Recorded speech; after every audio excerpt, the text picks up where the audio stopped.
Dad was known for his mischievous but likable approach. Growing up, he developed friendships that have lasted through the years with people such as Billy Gray, Don Tidwell, Mike Dave, and Steve Cheek.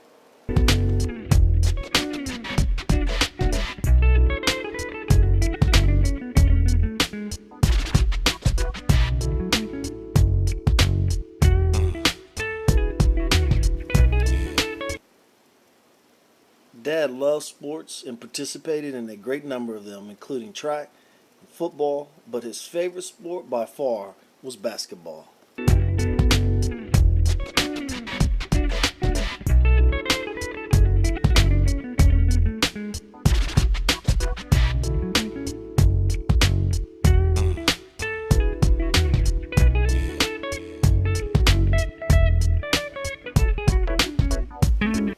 Dad fought in the Battle of Hue during 1968, which was one of the bloodiest and longest battles of the Vietnam War. The U.S. military and the Army of the Republic of Vietnam fought and defeated more than 10,000 regular Army troops and Viet Cong. Dad has told me that no matter how tough things get, he knows he can make it through the troubles. He said he learned that while in Vietnam.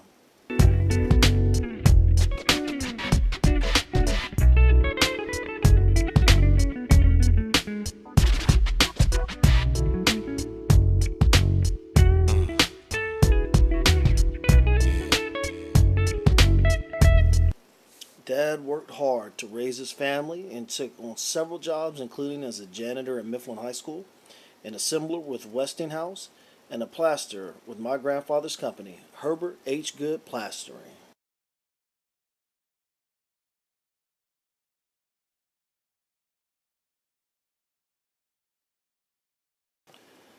During Dad's time saving lives, he was also making a difference in them. Dad worked 24 hours on and 48 off, and during those days off, as well as on his vacations, we did a bunch. Our time was spent making pizzas, visiting the zoo, going to the theater, tasting his homemade rigatoni, or just chilling. But the most exciting time for me came at Christmas. As an adopted son of my grandfather, the man he called Mr. Good, Dad had to celebrate Christmas in a big way. Not only were gifts substantial, but the number of gifts were countless. Dad and Mom had to continually clear up the space around us kids as we covered unopened gifts with mounds of boxes and wrappings from gifts we had just opened minutes before. Traveling was something that Dad did quite a bit of as well. On several occasions, we traveled to Florida to visit Dad's father, Granddad. We also visited places like Canada, Michigan, Pennsylvania, Washington, D.C., and Chicago, just to name a few. Our trips to Chicago were especially memorable for me because on those trips, I'd have to sit beside Grandma in the minivan. Grandma will talk for the full 6.5 hours to Chicago and the full 6.5 hours back to Columbus. Despite the lengthy and fantastic stories Grandma told, I wouldn't trade those memories for anything.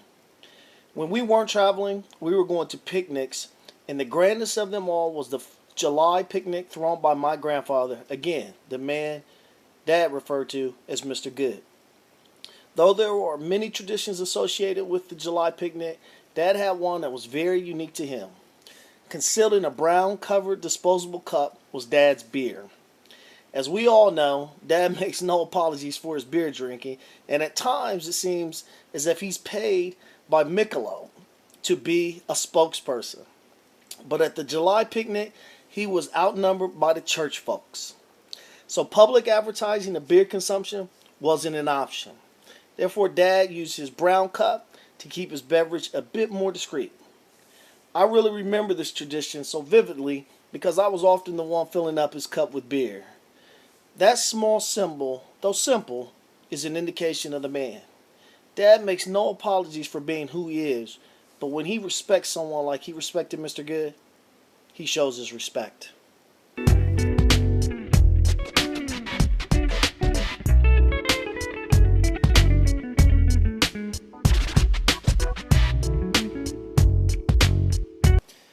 If you know Dad, you know there are a few things he's serious about. One is the aforementioned beer, then there's jazz, And of course, there's education. Dad is an advocate for educating oneself, and good for him, he's also a practitioner.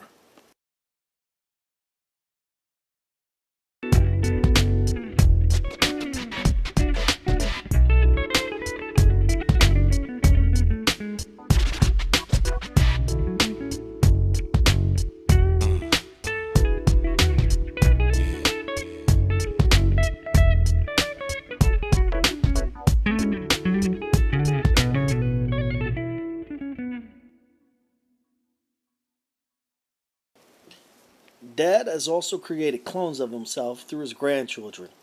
In 1995, he welcomed his daughter in law and my wife, Mahogany Natisse Coles, or as Dad calls her, Tease, to the family.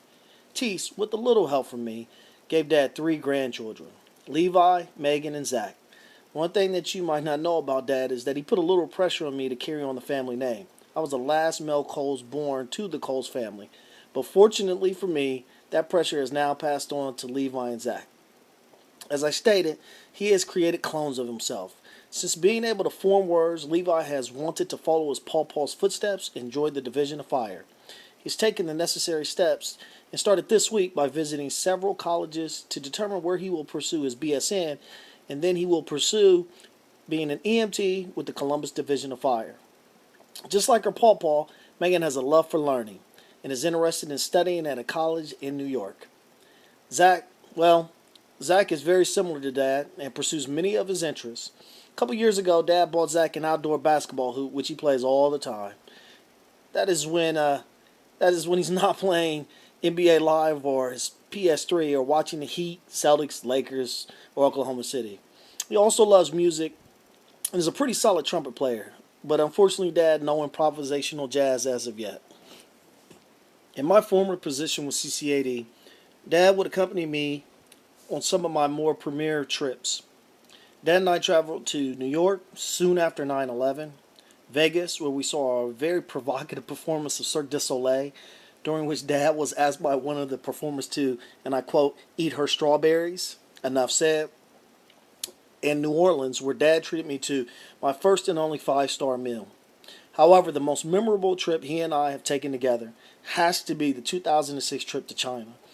Man, we visited the Forbidden City, took rickshaw rides through the Hunams, and walked up a section of the Great Wall of China. We walked up a section of the Great Wall of China.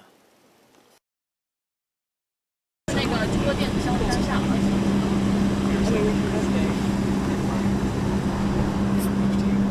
have a reservation for your... Are you filming? Yes. Yes. Yes. No, let's no pictures. So